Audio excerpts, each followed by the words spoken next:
Olá, galerinha, tudo bem com vocês? Hoje eu vou estar trazendo endocrinologia para vocês, tá bom? A gente vai entender um pouquinho sobre os processos metabólicos do nosso organismo. E para isso nós vamos entender um pouquinho sobre a anatomia, gente. Aqui vocês já sabem que é o encéfalo e os seus sulcos, esses furinhos aqui, esses fundinhos são os sulcos. É claro que cada um tem um nome, cada um leva um nome específico. Aqui nós temos o corpo caloso, ó, corpo caloso, isso aqui. Aqui, pessoal, o que mais chama a atenção, para que vocês possam estar estudando, é esta linda e maravilhosa glândula. Gente, aqui, ó, nós temos a glândula pituitária, conhecida como hipófise. Vamos lá? Ó, eu peguei esta parte e aumentei aqui, ó. Então, aqui, seguindo o cursor. Gente, aqui é o hipotálamo e nós temos as glândulas. Ela é dividida em duas, a anterior e a posterior. A anterior, pessoal, ela é conhecida como a glândula adenohipófise e a posterior como neurohipófise. Então, ela sempre vai ficar aqui, ó, na frente da medula espinhal, nunca na parte posterior. Aqui, ó, nós temos o cerebelo, tá? Então, a medula. E aqui nós temos a hipófise juntamente com o hipotálamo. Aqui no finalzinho nós temos a glândula pineal, pessoal. Ok? Entenderam? Vamos lá. Ó, lembrando que esta parte é o hipotálamo, essa parte superior. Peguei aquela imagem e abri ela. Aqui, ó, nós temos o hipotálamo. O hipotálamo, ele fica na parte superior, tá? Das hipófises. Anterior, aqui, ó, a hipófise conhecida como glândula pituitária ou adenohipófise. Aqui nós temos, cada uma delas liberam hormônios específicos, ok? Então, elas são ligadas aqui, ó, por neurônios, onde o hipotálamo, ele capta a informação, passa para a adenohipófise e ela vai agir de acordo com o lugar que necessita do hormônio. Então, a adenohipófise, ela promove a liberação do hormônio da prolactina, gonadotrófico, tá? Que são as gônadas, tireoide, as suprarrenais, tá? E os ossos, ok? Então, ela age nessas partes do organismo, promovendo uma ação específica. Tá, falei da anatomia e para nós entrarmos no sistema digestório, nós temos que entender o que é um sistema digestório. É um conjunto de órgãos, pessoal, que apresenta como atividade característica a produção de secreções. Essas secreções são chamadas de hormônios. Esses hormônios, eles caem na corrente sanguínea para fazer a ação aí em determinada parte do organismo. Tá? Seja controlar, auxiliar, o sistema endócrino ele trabalha de uma forma mais lentificada para regular o que tem em deficiência no nosso organismo, certo? Então, os órgãos do sistema endócrino é composto por órgãos endócrinos ou glândulas endócrinas, exócrinas e mistas, pessoal. Então, aqui, ó, nós temos as glândulas exócrinas, que lançam produto de secreção para o meio externo, tá? E as glândulas endócrinas, que lançam o produto de secreção para os vasos sanguíneos. Ou seja, eu não consigo ver o que ela lança dentro do vaso sanguíneo. Ok? E as glândulas anfíncrinas ou mistas, que fazem os dois tipos de secreções. As glândulas exócrinas, pessoal, nós temos aí as sudoríparas. Por quê?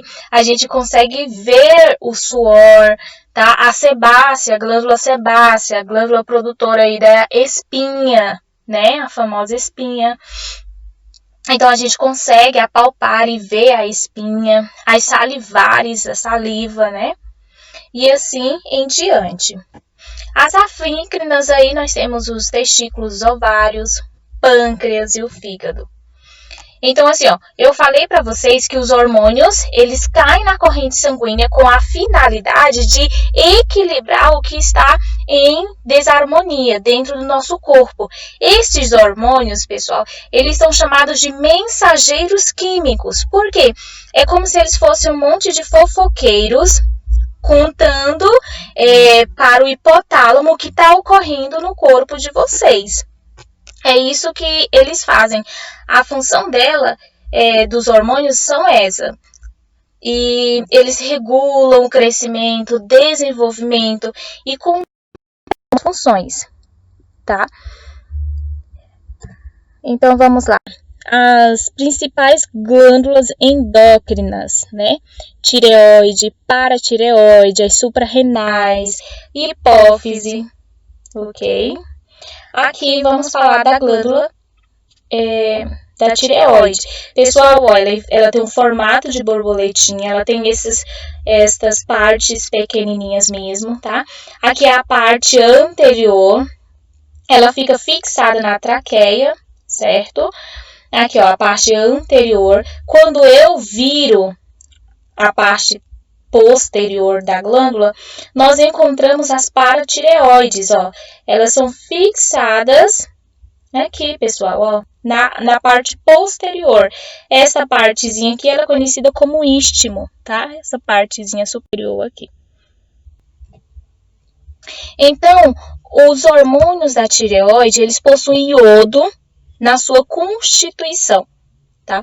Então, quando a gente tem deficiência de T3 e T4, significa que há uma deficiência de iodo na nossa corrente sanguínea.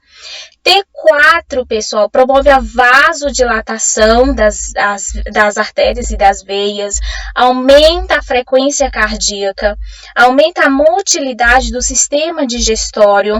Ou seja, o T3 e T4, elas atuam fazendo a mesma função.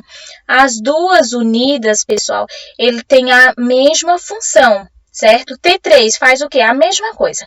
Vasodilatação, aumento da frequência cardíaca, aumenta a ação do sistema digestório. Só que o que acontece? A T3, nós temos no organismo em menor quantidade. Só que assim, ó, não é porque ela tem em pouca quantidade que ela não vai ter ação. Gente, ela tem mais ação, a ação dela é mais rápida. A ação da triiodotironina é mais rápida do que a T4, porém, as duas têm a mesma função, ok?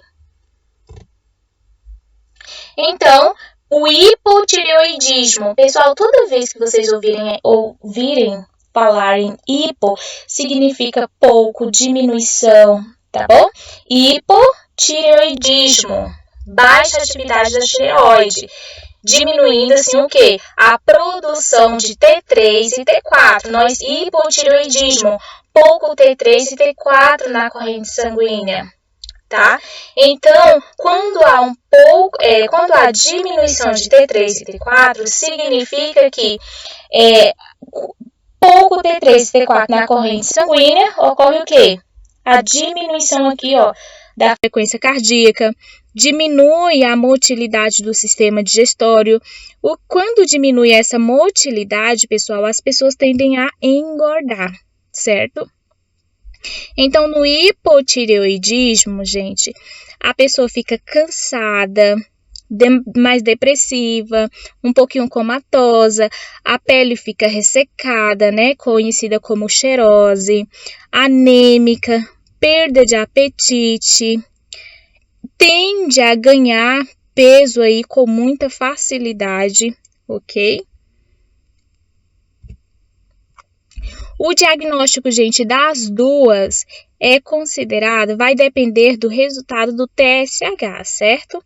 O TSH, ele é um diagnóstico médico e quando tem muito T4 na corrente sanguínea ou pouco T4, o TSHI, ele faz esta avaliação. Ele avalia esses valores aí do paciente juntamente com os sinais e sintomas clínicos compatíveis. Então, é uma associação de sinais e sintomas com exames laboratoriais, tá? Aqui é uma pessoa que apresenta o bócio, ó, tá? Então, antigamente, vocês viam as pessoas com bócio. Por quê, pessoal? Porque antigamente a comida ela tinha pouco iodo, né? Os alimentos continham pouco iodo e com o passar do tempo eles viram que havia uma necessidade de inserir iodo na alimentação.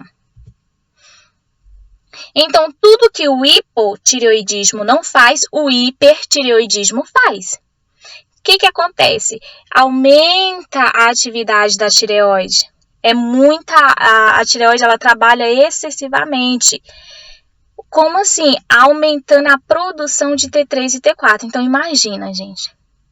Ela já tem por natureza, a T3 e T4, ela tem a função de vasodilatar. Agora, imagina uma pessoa que ela apresenta hipertireoidismo. Ela vai ficar agitada, aumento da frequência cardíaca muito acima, excesso de calor, sudorese, insônia, tá? Perda de peso excessiva e ela tende a apresentar aí a exoftalmia. Como vocês estão vendo, são esses olhos saltados, ok? E os cuidados de enfermagem, pessoal, está aqui, tá? No consumo de líquidos, fornecer alimentos ricos em fibras. Gente, aqui, ó, alimentos ricos em fibras para aquelas pessoas que têm dificuldade em evacuar, por exemplo, pessoas com hipotireoidismo, ok? Incentivar o aumento da mobilidade, explicar a importância do uso dos medicamentos, monitorar a frequência cardíaca e o padrão respiratório, assim como devemos avaliar a frequência aí com que a pessoa está respirando, a temperatura corporal, o aumento do apetite, registrar o peso do paciente sempre, ok? E principalmente isso aqui porque o paciente ele perde peso ou ganha peso com muita facilidade nessas patologias, ok?